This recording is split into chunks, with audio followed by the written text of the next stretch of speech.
and I spoke to Prabhu sir. Such a great guy, like he is always very supportive.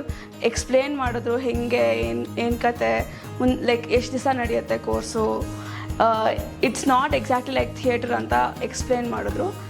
So ನಾನು why not give it a try, 2 months ಅಲ್ವಾ ಅಂದ್ಬಿಟ್ಟು join ಆದೆ. But join ಆದಮೇಲೆ realise ಆಯಿತು after meeting mentor like Raju Vaividya sir, such an amazing person. Like just to know him is like gratefulness ashte, is so good. Mentorship was not just mentorship, ಹೇಳ್ಕೊಡೋದು ಅಷ್ಟೇ ಅಲ್ಲ, it was just more like self learning was more. ನಾವು ಹೆಂಗೆ ಪಬ್ಲಿಕಲ್ಲಿರಬೇಕು ಅಥವಾ ಪರ್ಸ್ನಲಾಗಿ ನಾವು ಏನೆಲ್ಲ ಕಲಿಬೋದು, ನಮ್ಮನ್ನು ನಾವೇ ಹೆಂಗೆ ಜಾಸ್ತಿ ಡಿಸಿಪ್ಲಿನ್ ಮಾಡ್ಕೊಳ್ಬೋದು ಅನ್ನೋದನ್ನು ಕಲಿಸ್ಕೊಟ್ರು ಸರು.